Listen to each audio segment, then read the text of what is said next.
प्यारे बच्चों, इस चैनल में आपका बहुत बहुत स्वागत है।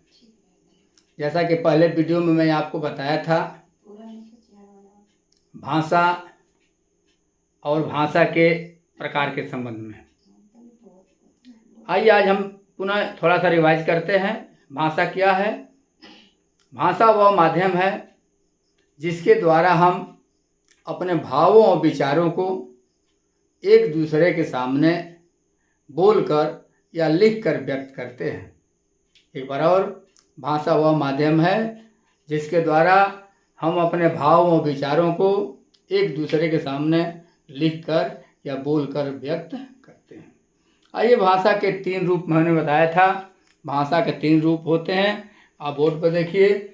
पहला मौखिक भाषा, दूसरा लिखित भाषा, तीसरा सांकेतिक भाषा। मौखिक भाषा क्या है? जब कोई व्यक्ति अपने भाव और विचारों को बोलकर एक दूसरे के सामने व्यक्त करता है, उसे हम मौखिक भाषा कहते हैं। जब कोई व्यक्ति अपने भाव और विचारों को एक दूसरे के सामने बोलकर व्यक्त करता है या सुनकर समझता है, उसे हम मौखिक भाषा कहते हैं। जैसे जब बच्चा परिवार में जन्म लेता है तो परिवार से और पास पड़ोस के परिवेश से सुनकर वह मौखिक भाषा सीखता है। जैसे गायन, बातचीत करना, वाद विवाद या नाटक में अभिनय द्वारा मौखिक भाषा सीखा जाता है। दूसरा है लिखित भाषा। लिखित भाषा का मतलब जब कोई व्यक्ति अपने भाव और विचारों को लिखकर एक दूसरे के सामने व्यक्त करता है तो उसे हम लिखित भाषा कहते हैं। लिखित भाषा का विकास हजारों वर्ष बाद मानव ने किया। जैसे पत्र लेखन, समाचार पत्र, पुस्तक या पत्र पत्रिकाएं, ये लिखित भाषा के उदाहरण हैं। तीसरा है सांकेतिक भाषा।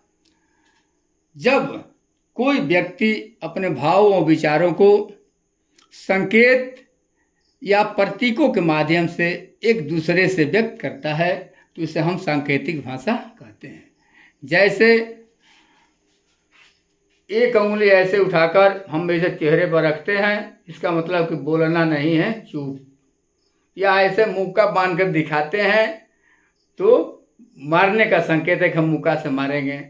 या ऐसे हम पंजा हाथ करके दिखाते हैं तो ये संकेत करता है कि हम झापड़ से मारेंगे।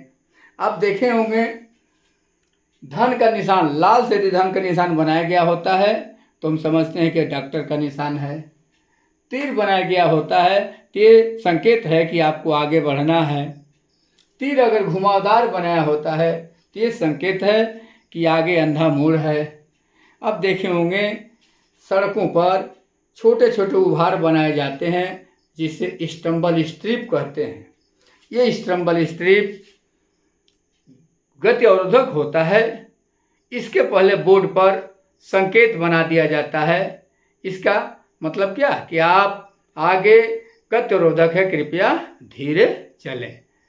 तो इस प्रकार के भाव और विचारों को संकेत के माध्यम से एक दूसरे के सामने व्यक्त किया जाता है, उसे हम सांकेतिक भाषा कहते हैं।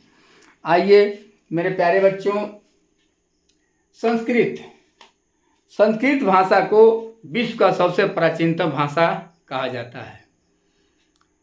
इसका विकास 3500 साल पहले हुआ। बहुत से भाषाओं की उत्पत्ति इस संस्कृत भाषा से ही हुई है, इसलिए संस्कृत भाषा को जननी भाषा या मातृभाषा कहते हैं। हमारे भारतीय संविधान में 22 भाषाओं को मान्यता प्रदान की गई है, जिसमें हिंदी को राजभाषा के रूप में गौरव प्राप्त हुआ है, क्योंकि हिंदी एक ऐसी भाषा है जो पूरे देश में सबसे अधिक बोली जाने वाली और सबसे अधिक समझी जाने वाली भाषा है, इसलिए इसे राजभाषा घोषित किया गया है। और 14 सितंबर 1949 को हिंदी को भारतीय संविधान द्वारा राजभाषा घोषित किया गया, इसलिए 14 सितंबर को हम हिंदी दिवस के रूप में मनाते हैं। भाषा की चर्चा चल रही है। संसार में बहुत सारे देश हैं और बहुत सारे देशों में उनकी अपनी अपनी एक भाषा होती है, जिसमें कुछ उदाहरण आपको बता दे रहा हूँ। रूस में रूसी भाषा चलती है, चीन की चीनी भाषा है, स्पेन की स्पेनिश भाषा है, जापान की जापानी भाषा है, अमेरिका की अंग्रेजी भाषा है। इस तरह से जितने देश हैं उन सारे देशों में उनकी अपनी अपनी भाषाएं होती है।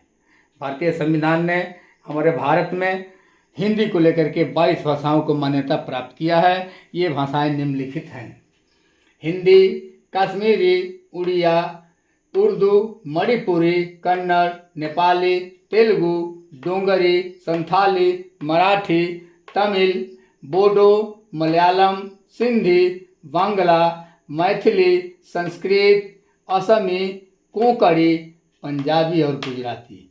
ये हिंदी को लेकर के 22 भाषाएं हैं जो राज्य भाषा घोषित की गई हैं। आइए, हमारे देश में इतनी भाषाएं संविधान द्वारा मान्यता प्राप्त हैं। हमारे देश में जितने प्रांत हैं उन प्रांतों में कौन कौन सी भाषा बोली जाती है, जिसे हम आपके सामने प्रस्तुत कर रहे हैं। आप इसे ध्यान से सुनिएगा। भारत का राज्यवार बोली जाने वाली भाषा है। आंध्र प्रदेश में तेलुगु और उर्दू भाषा बोली जाती है। अरुणाचल प्रदेश में निसी और अंग्रेजी भाषा बोली जाती है। असम में असमी और बोडो भाषा बोली जाती है। बिहार में हिंदी, मैथिली और भोजपुरी भाषा बोली जाती है। छत्तीसगढ़ में हिंदी, उड़िया भाषा बोली जाती है। गोवा में कोंकणी और मराठी भाषा बोली जाती है। गुजरात में गुजराती और हिंदी भाषा बोली जाती है। हरियाणा में हिंदी और पंजाबी भाषा बोली जाती है। हिमाचल प्रदेश में हिंदी और पंजाबी भाषा बोली जाती है। झारखंड में हिंदी और संथाली भाषा बोली जाती है। कर्नाटक में कन्नड़ और उर्दू भाषा बोली जाती है। केरल में मलयालम और तमिल भाषा बोली जाती है। मध्य प्रदेश में हिंदी और मराठी भाषा बोली जाती है।